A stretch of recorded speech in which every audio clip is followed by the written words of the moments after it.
Hai semuanya, kenalin nama gue Timmy. Gue adalah salah satu mahasiswa berprestasi di Universitas Pertamina. Kenapa sih gue berprestasi? Well, kelihatan. Waktu teman gue pusing soal materi, gue juga ikut pusing. Kenapa dia pusing sama materi segampang ini? Ya gue yakin lah, 90% materi yang diajarin di kuliah gue nguasain. Dan saat teman gue bingung, gue tuh punya kemampuan buat ngajarin mereka sampai paham deh pokoknya. Ya terutama matematika lah, gue emang suka ngitung. Dan soal manajemen waktu, aduh gak usah ditanya deh. Gue orangnya on time banget. Gue akan memastikan gue sampai di kelas sebelum waktunya mulai. Ya 15 menit sebelum lah, biar enak. Dan di kelas gue juga gak neko-neko. Gue belajar beneran. Dan gak di kelas doang dong, gue di rumah juga belajar. Lu bisa lihat teman gue yang lagi main game ini. Gue gak main kan? Dan semua kerja keras gue berbuah hasil lah. Waktu gue buka nilai ujian kemarin, gue doa dan ya, gue berhasil dapat nilai kedua tertinggi di kelas. Sampai suatu hari, gue lagi santai. Gue lagi santai habis belajar, cuma scroll IG doang kok. And gue sadar sesuatu. Kok bisa ya barang-barang kayak sepatu ini tuh harganya naik, padahal barang bekas. Gue cek etalas yang lain, bener aja barang yang serupa itu harganya naik, padahal barangnya bekas.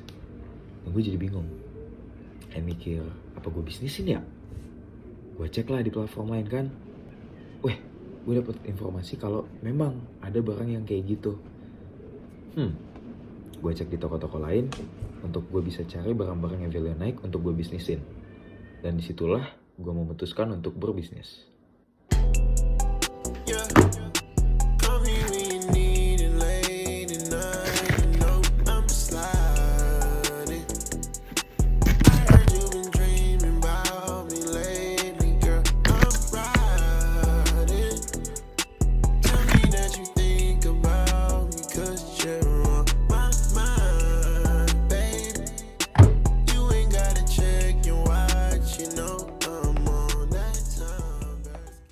Nah, pas gue praktek jualan, kayak ada aja gitu loh. Dan gak cuma satu. Dan yang gue kagetnya adalah orang-orang yang kayak gitu ternyata ada juga orang yang dekat sama gue.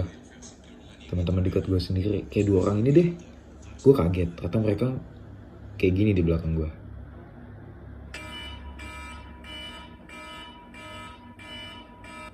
Ya jujur jualan kayak gitu dengan konsumer yang attitude-nya kayak gitu bikin gue capek. Gue jadi ya gamut lah buat ngejalanin hari. Yang ada gue malas kuliah.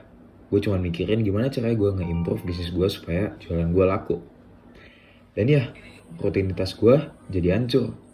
Gue bangun pagi, matiin alarm, terus scroll TikTok sampai lupa waktu. Udah gitu-gitu aja.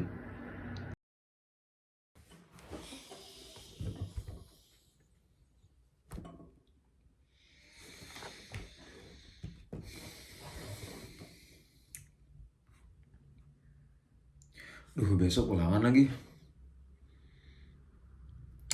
Mana ada tugas.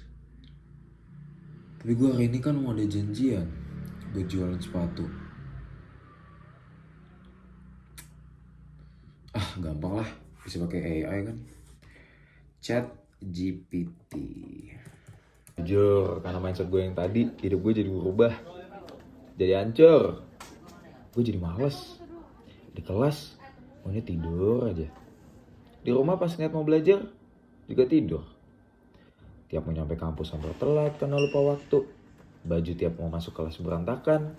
Begitu nyampe kelas udah kelar. Gimana gue mau belajar? Dan ini semua adalah kesalahan gue. Gue sadar. Gue jadi nganggap enteng banyak hal. Karena ada satu hal baru itu tuh, si AI. Gue jadi banyak tanya lah ke diri sendiri. Ngapain gue belajar ya kalau udah ada AI? Bahkan ngapain gue ngerjain tugas? Bikin skripsi mungkin kalau ada AI? Sebenarnya AI itu bisa dipandang menjadi 2 hal lah. Bisa positif, negatif. Bisa jadi kita yang kontrol atau kita dikontrol. Dan sayangnya di gue, produktivitas gue hilang. Dan gue jadi harus nanggung konsekuensinya sendiri. Ya, itu deh. Sudah saatnya buka nilai. Bagus lah ya. Gue pakai AI kok. Ya! Kan gue pakai GPT. Kok? Ajar siapa? Ujian jelek. Bisnis nggak jelas. Sepatu nggak laku-laku semuanya. Aduh.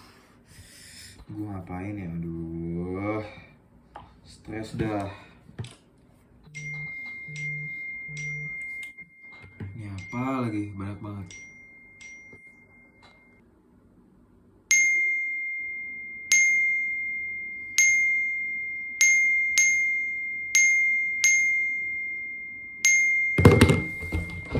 Jujur karena itu, gue jadi udah gak ke kampus sekarang. Gue minder. Nilai gue turun, jadi rendah banget. Padahal gue anak berprestasi awalnya. Bisnis yang gue jalanin juga gak jalan. Bingung deh. Ya, jadi video tadi adalah ilustrasi apa sih dampak negatif dari AI dan juga teknologi. Bisa jadi positif, bisa jadi negatif sebenarnya. Tapi kalau negatifnya gitu, AI bisa dipakai dan bikin kita males. Tapi sebenarnya bisa dipakai untuk membantu kehidupan kita sehari-hari, untuk nambah informasi contohnya. Begitu juga dengan sosial media. Kalau di video, itu dipakai untuk kita ngerendahin orang lain. Tapi sebenarnya bisa kok kita pakai buat saling support kayak, ya semangat ya jualannya. Itu juga bikin orang senang loh padahal. Dan kita nggak tahu apa sih dampak yang bisa kita munculin dengan kita ngehina orang kayak gitu. Kasus terburuknya adalah orang bisa sampai bunuh diri karena merasa bahwa dirinya tidak layak. Jadi, saya Shalom, perwakilan dari kelompok 4, punya pesan buat kalian semua untuk bijak dalam menggunakan teknologi. Terima kasih.